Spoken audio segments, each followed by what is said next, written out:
지난주 묵상한 말씀은 오병이어의 말씀이죠. 오병이어의 말씀을 우리가 그동안 막연하게 이렇게 묵상해 왔다면 사실 이번에 우리가 묵상하면서는 더욱더 깊고 그리고 오묘한 말씀으로 성숙한 모습으로 이해하셨으리라 믿습니다. 오병이어의 기적은 단순히 우리의 배고픔을 해결하는, 우리의 부족함을 채워주는 그러한 말씀이라기보다는 그 오병이어의 기적, 그 표적을 통해서 예수께서 우리에게 보여주시고자 하셨던 것은 주께서 우리의 영적 양식이 되신다라는 사실이었습니다. 주의 살과 주의 피를 우리에게 먹이시기 원하시는 주님의 마음을 드러내는 하나의 사인, 표적이라는 것을 우리는 지난주에 묵상했습니다. 세상의 떡이 아니라 하늘의 떡이라는 사실이죠. 그 떡을 먹어야, 주의 살을 먹어야 생명이 있고 이 생명은 영생이라는 것이죠. 주의 살을 먹고 그 피를 마시는 자만 주 안에 거하고 주와 동행할 수 있다라고 선언하시는 것입니다. 이 말씀에 대한 반응은 수군거림이었습니다. 주께서 이렇게 말씀하시자 그 군중들은 서로 수군거리기 시작한 것이죠. 그 수군거린 이유는 60절로 61절이죠. 한번 읽어보겠습니다. 제자 중 여럿이 듣고 말하되 이 말씀은 어렵도다 누가 들을 수 있느냐 한데 예수께서 스스로 제자들이 이 말씀에 대하여 수군거리는 줄 아시고 이르시되 이 말이 너에게 걸림이 되느냐. 수군거렸다라는 이 그들의 반응, 그런 표면적 반응이 있고요. 사실 그들이 이 말씀이 어려워서 그랬다라고 본문이 말하고 있지만 어렵다는 것은 어떤 그들의 지적인 능력이 떨어져서 내지는 그들의 이해력이 부족해서 이 말씀이 어려웠다라는 말이 절대 아닙니다. 이 말씀은 오히려 단순한 말씀일 수 있습니다. 그런데도 그들이 어려웠던 이유는 사실 그것을 문자적으로 이해한 자들도 있었죠. 그러나 이것은 영적인 말씀이죠. 여러분, 유대인들은 율법의 피를 마시는 것 끔찍한 일입니다. 그것은 반드시 금한 것이죠. 오늘날도 유대인들은 피를 제거한 고기만을 먹습니다. 그런가 하면 식인을 한다? 사람의 살을 먹는다? 이렇게 문자적인 비유가 그들에게 걸림이 될 수 있었습니다. 그러나 사실은 그러한 걸림보다 그들의 이면적 걸림은 아마 이런 것이 아니었을까 싶습니다. 내가 스스로 자력으로 구원받을 수도 없고 살아갈 수도 없는 존재라니, 내가 메시아, 그리스도, 하나님의 아들의 살을 먹고 피를 마셔야 생명될 수 있다니, 나를 너무 지독하게 폄훼하는 것이 아닌가?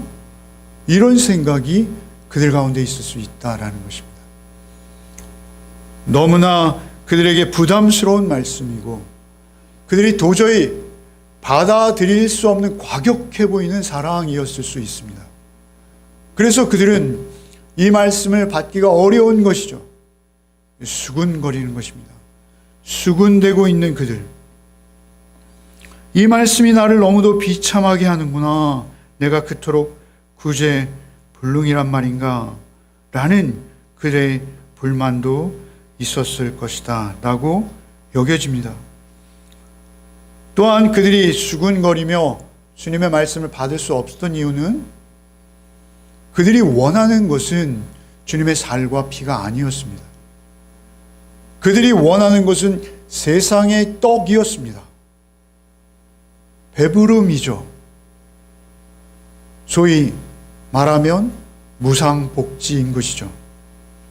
그리고 거저 그들이 의식주를 해결할 수 있고 또 로마의 정치적 압제로부터 자유할 수 있고 그들이 지금 당장 필요로 하는, 그들의 필요를 충족시켜주는 그러한 구세주로 그들은 믿고 바라고 있었던 것이죠. 그들이 구원주를 대망하고 있었던 이유는 자기들의 필요를 채워주는 그러한 분으로서 구세주를 인식하고 있었던 것입니다. 자기의 현실적인 필요, 세상살이를 하다 보면 우리에게 필요한 것들, 그것을 크신 능력으로 채워줄 수 있는 분, 경제적인 모든 문제에 걸림을 해결해 줄 수 있는 분이라고 여겼던 것이죠. 그러나 주님은 오히려 그것을 외면하셨습니다. 왕 삼고 임금 삼으려 하실 때 주께서는 오히려 그 자리를 피하시는 것이죠. 그로 인해서 그들이 수군대는 것입니다. 어렵다라고 말하는 것이죠. 너무 어렵다. 이해할 수 없다. 우리가 바라던 것이 아니다. 이런 식으로 그들이 반응하고 있을 때 주께서 또 이어서 이렇게 말씀하시죠. 내가 있던 곳으로 올라가면 너희가 믿겠느냐? 내가 있던 곳으로 올라간다. 이 표현은 주석가들에 따라서 엇갈리는 해석이 있습니다.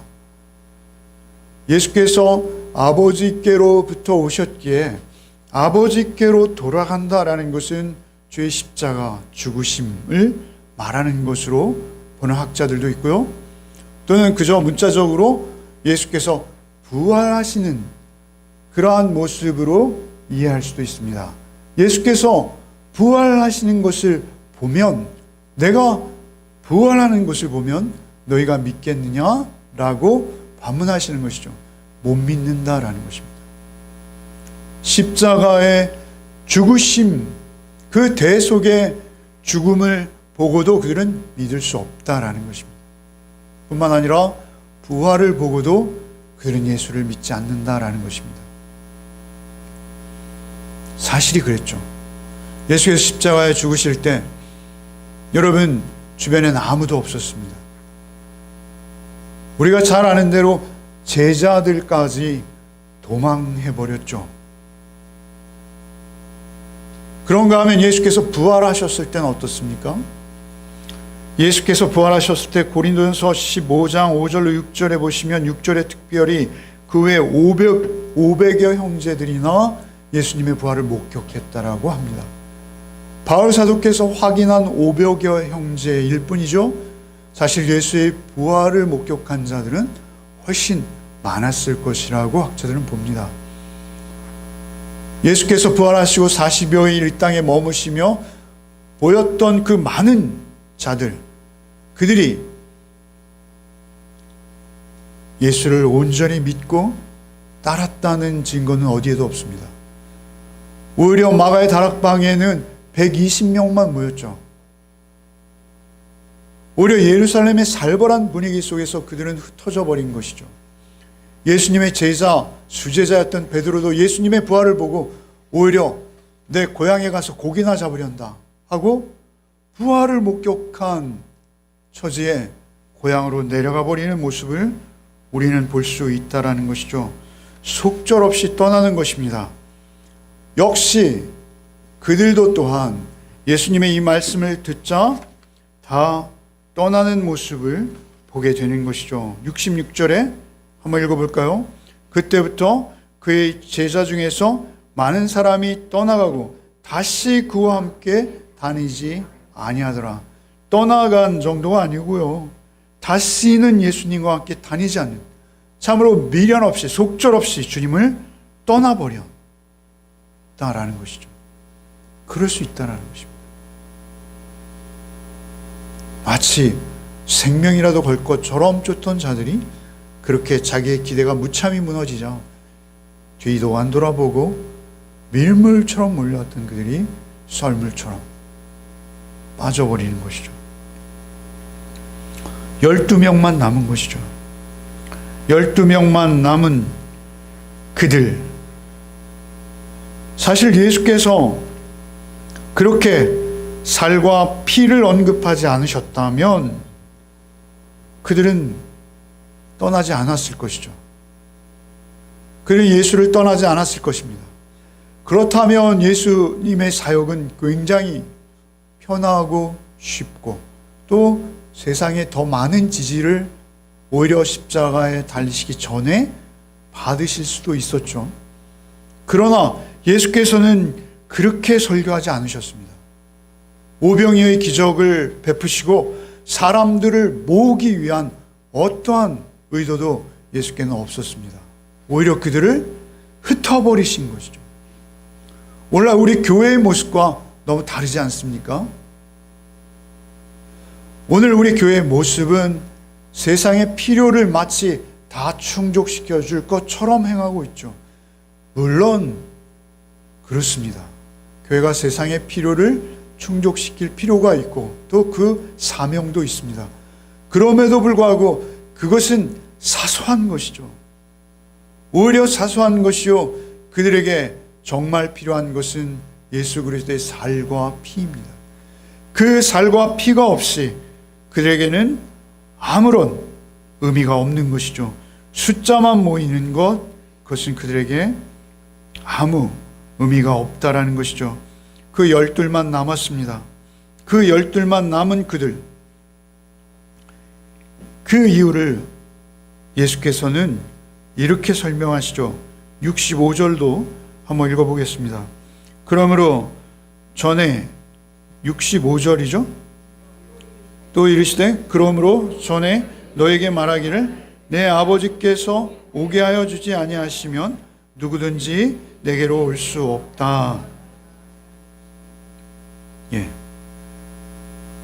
아버지께서 오게 하시지 않으시면 누구도 올 수 없기에 그들은 떠난 것이다 라고 말씀하시는 것이죠. 그러니까 아버지께 온다라는 것은 무엇입니까? 하나님의 구원 안에 들어오는 것을 말하는 것이죠. 하나님의 구원을 받는 자, 그들은 누구입니까? 그 살과 피의 교훈을 받는 자인 것이죠. 그 살과 피의 교훈만이 그들을 구원할 수 있는데 그것은 아버지께서 이미 그렇게 작정하신 것이다 라고 하세요. 이것은 진리입니다. 이것은 우리의 이성과 우리의 상식, 우리의 어떤 합리적인 사고로 부당하다, 그렇지 않다 이렇게 판단할 내용이 아니죠. 여러분, 베드로, 지금 예수와 함께 대화를 하고 있는 베드로가 사실 이 신앙 고백과 비슷한 고백을 한 곳이 마태복음 16장이죠. 마태복음 16장에서 베드로는 놀라운 신앙 고백을 했죠. 주는 그리스도시요 살아계신 하나님의 아들이십니다 라는 오늘 우리의 본문과 유사한 고백을 했죠.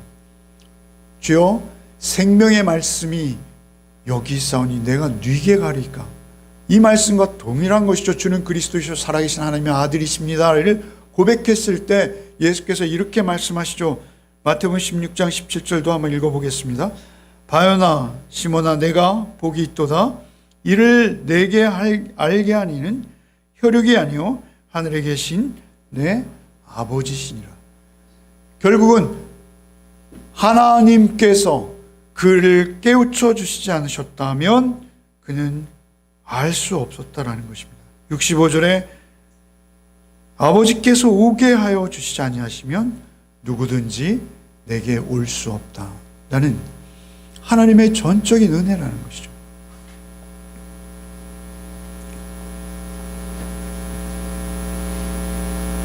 하나님의 일방적인 은혜입니다. 사실 저는 저희 아버님은 장로님이셨습니다. 소위 믿는 가정에서 태어났죠.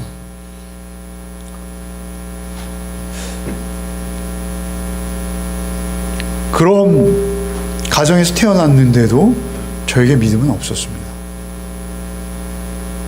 저는 특별히 믿지 못하는 것이 예수께서 나를 위해 죽으셨다라는 말씀은 정말 터무니없이 들렸습니다.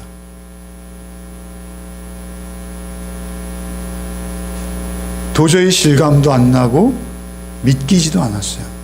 그래서 저의 중등부, 고등부, 학생회장을 하고 떠들썩하게 신앙생활을 했지만 사실 그냥 몸만 왔다 갔다 한 것입니다. 그 이후에 제가 목사가 되기까지 어떤 필살기의 노력을 한 적이 없습니다. 주님의 대속의 사랑을 알고 싶다라는 열망으로 대단한 일을 한 적이 없습니다. 오히려 30대 초중반에 그냥 믿어지기 시작한 거예요. 30대 초반일까요? 그냥 내 오른손이 내 몸에 붙어 있듯이 믿어지기 시작한 거예요. 이유가 없어요. 모르겠습니다. 많이 늦었지만 그 늦은 시점에라도 주님의 사랑이 믿어지고 그 대속의 은혜가 나에게 경험되어지기 시작할 때, 사실 그때 이것은 내밀한 것이죠. 자기만 아는 겁니다. 주께서 나를 찾아오시고 그 대속의 은혜를 알게 하기 시작하실 때, 그때부터 저의 신앙생활은 그때부터야 비로소 시작되어지는 것이죠. 그 살을 먹고 그 피를 마시지 않으면 하나님의 은혜인 것이죠. 전적 하나님, 이유도 모르고 영문도 모르는 것입니다. 그럼에도 불구하고 하나님께서 나를 사랑하셨고 그 사랑의 증거가 십자가로 나타난 예수 그리스도의 대속의 죽으심이라는 것을 어렴풋이나마 그것을 믿기 시작한 것이죠. 그 사랑이 전부라는 것입니다. 심지어 그 사랑을 완전히 소화하거나 완전히 깨닫지도 못했는데 말이죠, 제 자신도 이해할 수 없는 이야기들을 제가 하는 경우조차 있습니다.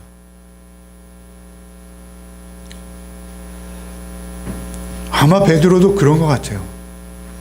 여러분, 베드로의 신앙 성숙도, 그것은 사실 오늘 본문이 있을 때까지 베드로는 아직 그렇게 성숙한 믿음의 경지에 이르지 못한 것으로 보입니다. 뿐만 아니라 그는 앞으로도 엉뚱한 실수 내지는 주님에게 등을 돌리는, 주님을 부인하는, 한갓 계집종 앞에서 주님을 3번씩이나 부인하는 그러한 일들을 그의 생애 앞에 두고 있습니다. 그럼에도 불구하고 그가 이렇게 말하는 것이요. 68절 한번 같이 읽어볼까요? 주여,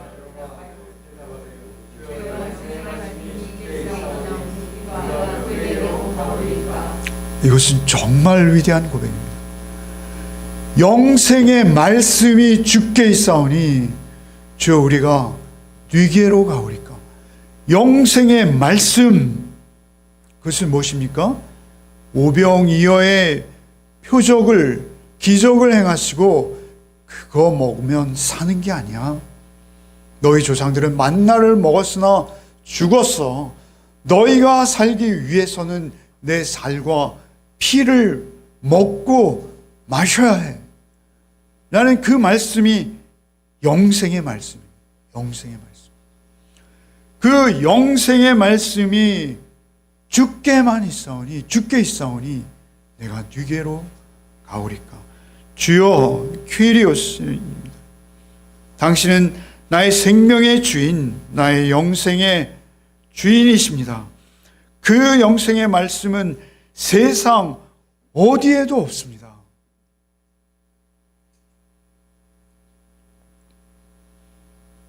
주께서 우리에게 주시는 은혜가 믿음입니다. 우리의 최고의 은혜는 믿음입니다. 그 살과 피를 믿어지게 하는 주의 은혜. 그 은혜가 베드로에게 분명히 임한 것이죠. 아직 그 믿음의 열매가, 그 신앙이 성숙한 경지에 이르진 못했으나 그는 이제 신앙을 출발한 것입니다. 그 믿음을 출발한 것이죠.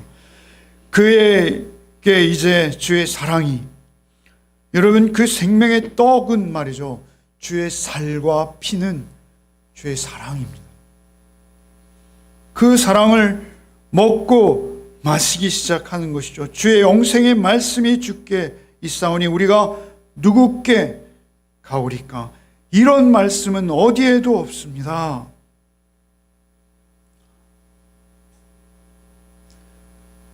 사실 어느 정도 철이 들면서 저에게 주님이 믿어지는 과정에서 이러한 노력은 있었던 것 같아요. 저의 삶의 환경이나 여러 가지 조건들 속에서 진리에 대한 목마름은 있었습니다. 진리를 찾고 싶었죠. 진리를. 좀 우스운 말씀입니다만 제가 한때는 절에 기숙했던 적이 있습니다. 절에. 뭔가 시험을 좀 보려고요. 시험 공부하느라 들어갔습니다. 믿음이 별로 없을 때죠. 학교 다닐 때입니다. 그런데 이왕 절에 왔으니 스님들과 깊이 있는 대화를 좀 해보고 싶었죠. 여러 노력들을 기울여본 기억이 있습니다. 진리에 대한 목마름 누구에게나 있습니다. 소위 마호멧을 믿는 이슬람이나 또는 힌두교나 그들에게도 경전이 있고 그들에게도 진리를 쫓고자 하는 열심이 있습니다. 이런 말씀은 없습니다라는 것이죠. 주여 영생의 말씀이 주께 있사오니 우리가 누구에게로 가오리까? 여러분, 우리를 유혹하는 건 많습니다. 제가 아마 그렇게 종교에서 진리를 찾지 못했다면 저는 또 다른 진리를 찾아 떠났을 수도 있습니다. 저는 세상 정치에도 관심이 많았습니다. 소위 말하는 이데올로기라고 하죠. 어쩌면 정치판에 뒤따라다니는 그러한 사람이 되었을 수도 있었습니다. 어쨌든 우리를 인도하는 것, 우리의 중심에, 우리의 모든 사고의 중심에 주님을 맛보아 경험하기 시작하면, 주님을 알아가기 시작하면 세상의 어떠한 것도 주님과는 비교할 수 없는 것입니다. 태초에 천지를 창조하신 그 말씀, 그 말씀의 진리 앞에, 그 생명의 말씀 앞에 우리가 반응할 수만 있다면 여러분, 비교의 대상은 이미 다 사라진 것입니다. 있을 수 없는 것이죠. 비교의 대상이 없다는 것이죠. 바울 사도는 이렇게 표현하죠. 바울 사도는 기독교를 탄압하는 자였습니다. 예수를 이단시하는 자였습니다. 고린도후서 5장 14절 한번 읽어보죠. 그리스도의 사랑이 우리를 강권하시는도다. 우리가 생각하건대 한 사람이 모든 사람을 대신하여 죽었은즉 모든 사람이 죽은 것이니라. 주의 사랑이 우리를 강권하시는도다. 주의 사랑을 주의 음성으로 들은 거예요. 주의 말씀으로 들은 거예요. 우리의 경우는 기록된 주의 말씀을 통해서 그 사랑의 확실한 증거들을 찾아가는 것이죠. 성령의 도우심으로 그 말씀이 우리에게 체화되어지는 것입니다. 그것이 주의 살을 먹는 것이죠. 그리스도의 사랑이 우리를 강권하신다. 강권한다는, 강요한다는 것이죠. 그 사랑이 나를 휘어잡았다라는 것입니다. 그 사랑밖에는 없다라는 것이죠. 그 사랑 외에는 나에게 아무것도 아니라는 것입니다. 그 사랑은 어떤 사람입니까? 자기의 살을 찢은 사랑입니다. 자기의 살을 찢어서 주신 사랑이죠.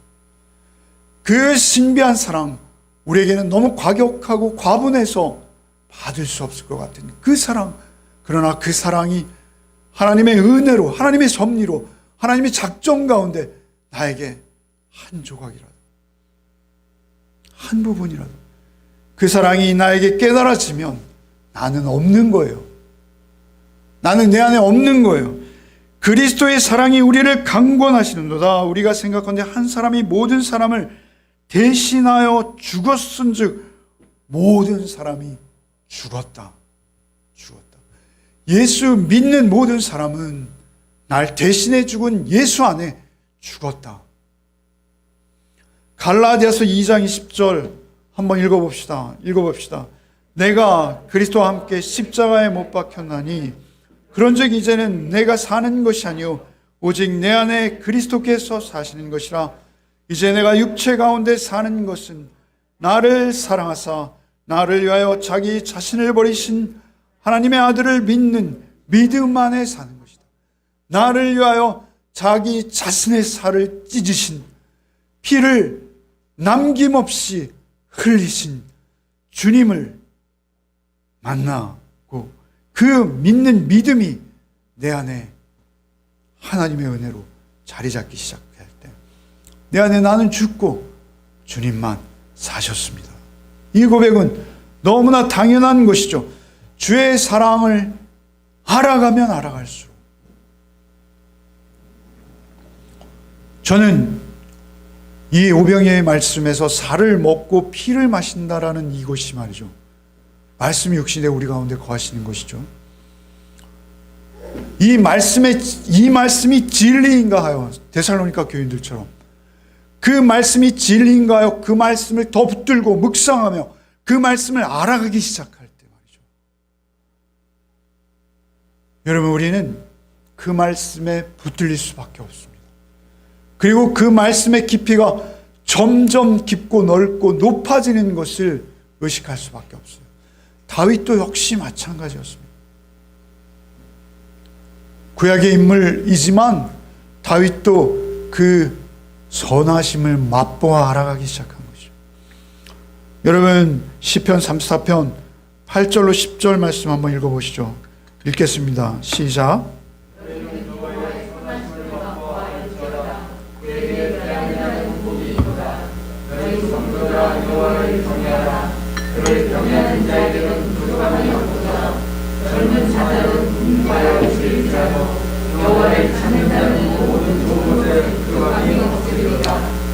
그의 선하심을 맛보아 알지어다. 선하심, 사랑하심입니다.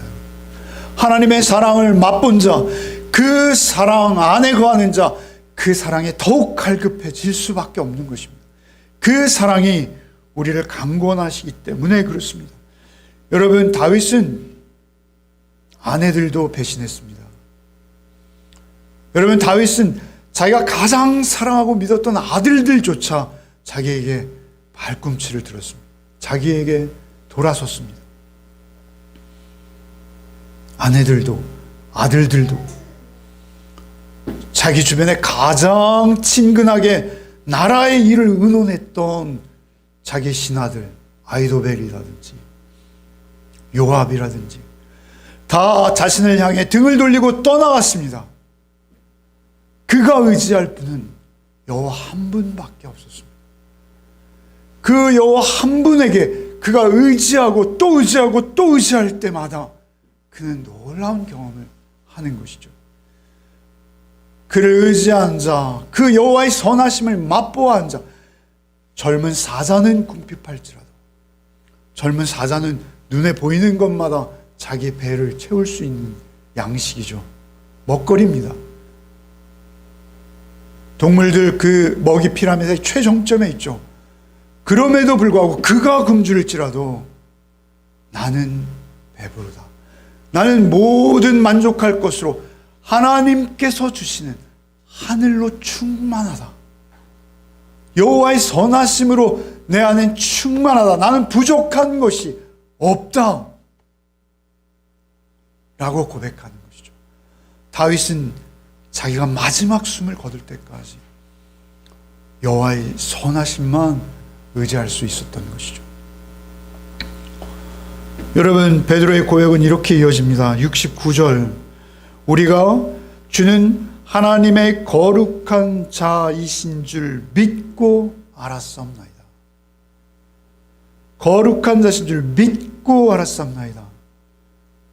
믿는 거예요, 먼저. 하나님의 은혜로 우리가 믿는 거예요.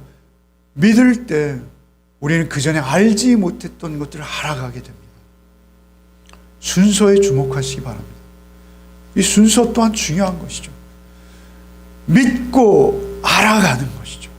이러한 표현은 성경의 다른 곳에서 동일하게 순서의 개념으로 많이 등장합니다. 여러분, 우리가 하나님의 거룩한 자이신 줄 믿고 하나님의 거룩한 자라는 의미가 뭘까요? 하나님께서 따로 구별하셨다는 것입니다. 하나님께서 예수 그리스도를 우리에게 줄 산 제물로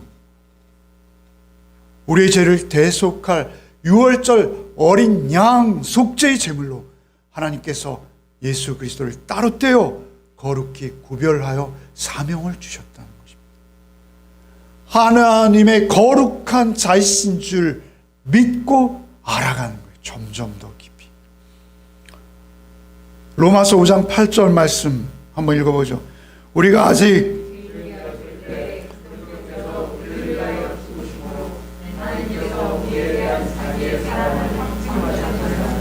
죽으신 게 사랑이에요. 여러분, 죽음보다 더 지독한 사랑인 것이죠. 그 사랑이 우리에게 확증된 곳은 오직 십자가, 주께서 살을 찢고 피를 흘리사 우리에게 먹어라 마셔라 라고 주신 그곳에서 하나님의 사랑은 확증되어진 거예요. 그 사랑은 막연한 사랑도 아니요, 관념적이나 철학적으로 설명되어지는 사랑이 아닙니다.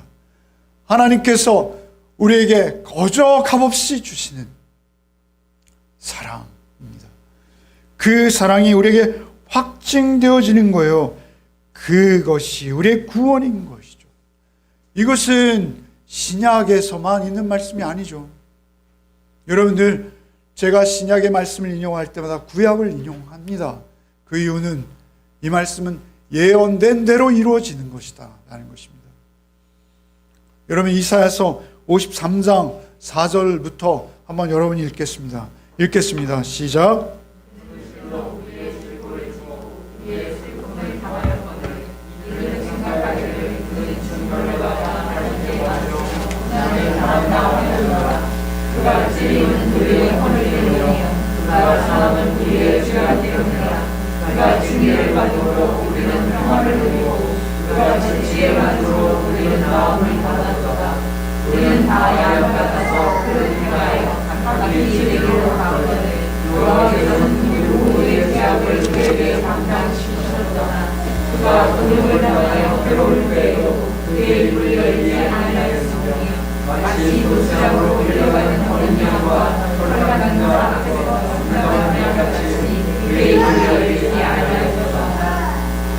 우리가 잘 아는 그의 찔림은 우리의 허물을 인함이요, 이 말씀이죠.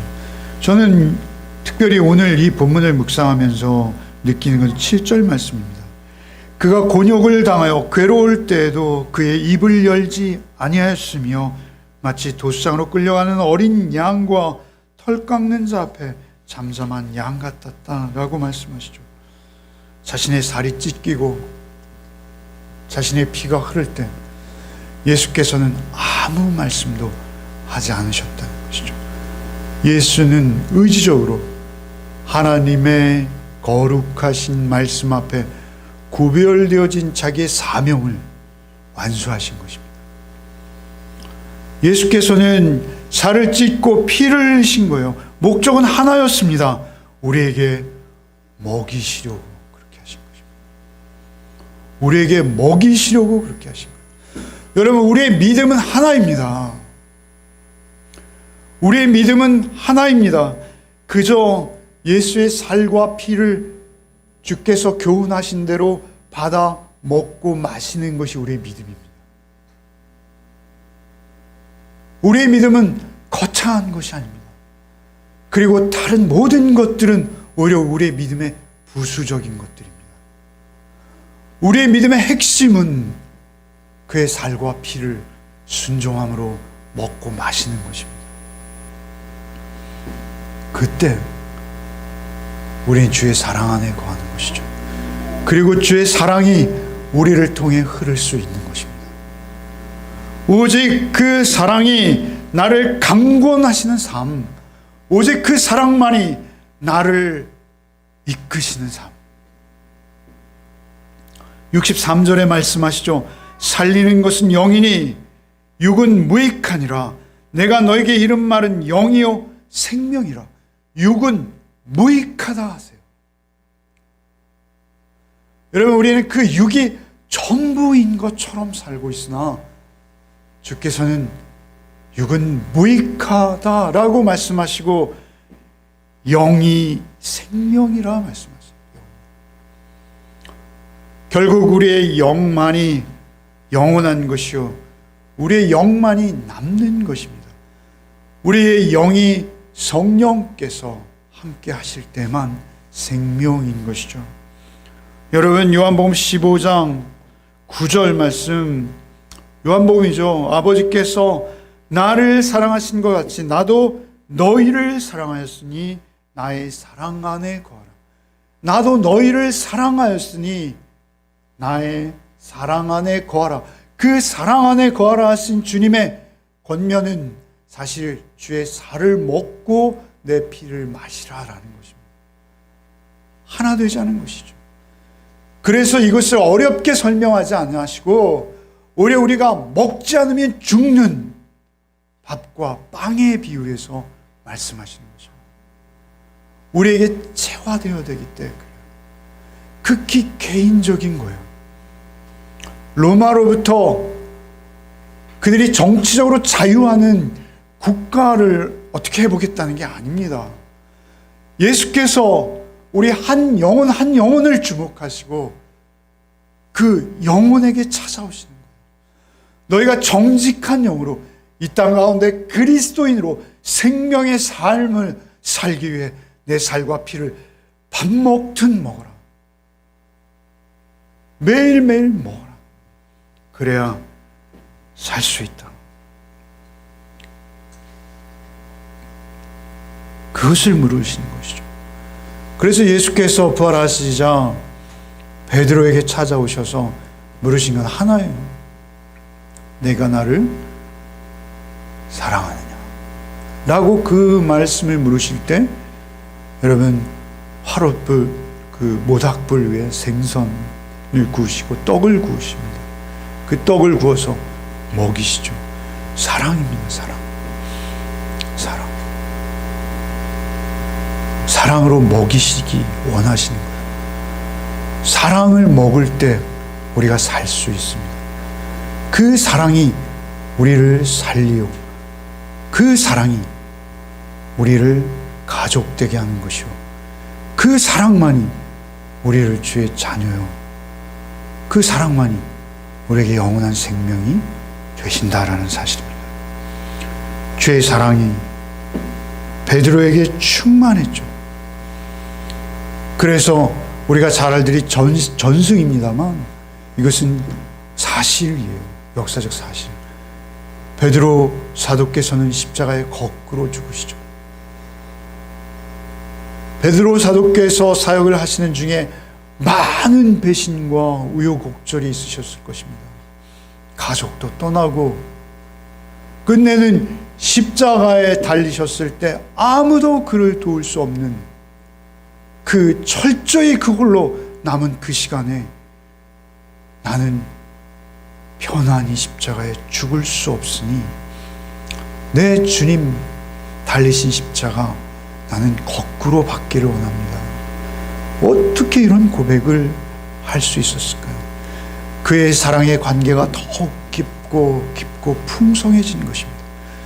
그의 사랑의 관계가 그에게 능력이 된 것이죠. 사랑이 모든 것을 이깁니다. 사랑이 모든 것을 덮고 사랑만이 능력입니다. 사랑만이 사람을 변화시킬 수 있고 사랑만이 누군가를 구원에 이르도록 인도할 수 있는 것입니다. 여러분, 그 사랑이 우리에게 있어야 될 줄 믿습니다. 우리 열매 맺는 교회에게 사랑의 열매가 맺히기를 원합니다. 그 사랑은 늘 주의 살을 먹고 그 피를 마실 때에만 우리 가운데 맺히는 열매인 것을 잊지 않고 또 한 주를 살아내시기 바랍니다. 바울 사도께서는 에베소서에 이렇게 기도하시죠. 마지막으로 바울의 기도를 읽고 마치겠습니다. 에베소 3장 18절로 19절 한번 읽겠습니다. 능히 모든 성도와 함께 지식에 넘치는 그리스도의 사랑을 알고 그 너비와 길이와 높이와 깊이가 어떠함을 깨달아 하나님의 모든 충만하신 것으로 너에게 충만하게 하시기를 구하노라. 여러분, 그 사랑을 먹고 마셔서 그 사랑이 우리 안에 충만해지면 세상에 다른 거 필요 없습니다. 여러분, 그 사랑이 우리 안에 충만해지면 어떤 환경과 조건에서도 여러분 주의 사랑을 노래할 수 있습니다. 하늘을 두루마리 삼고 바다를 먹물 삼아도 그 사랑 다 기록할 수 없습니다. 그 고백이 저와 여러분의 고백, 우리 교회의 고백이 되기를 소원합니다. 주님, 어리석고 무지하여 아무것도 모르던 나를 주께서 찾아오셔서 주의 사랑 알게 하시고 믿게 하시고 그 사랑 먹고 마시며 그 사랑 알아가게 하시는 애 감사 또 감사를 드립니다. 참으로 주의 사랑이 여기 있간데 우리가 네게로 가오리까 고백했던 베드로의 고백과 같이 주님, 또 한 주간의 삶 속에서도 오직 주의 사랑 안에만 머무는 우리 모든 열매 가족 되게 하여 주옵소서. 그 사랑이 나를 강권하는, 그 사랑이 나를 이기는, 그 사랑 앞에 나를 쳐서 복종시키는 그 사랑의 인도함을 받는 또 한 주가 우리 앞에 펼쳐지게 하여 주옵소서. 예수 그리스도 이름 받들어 기도하옵나이다. 아멘.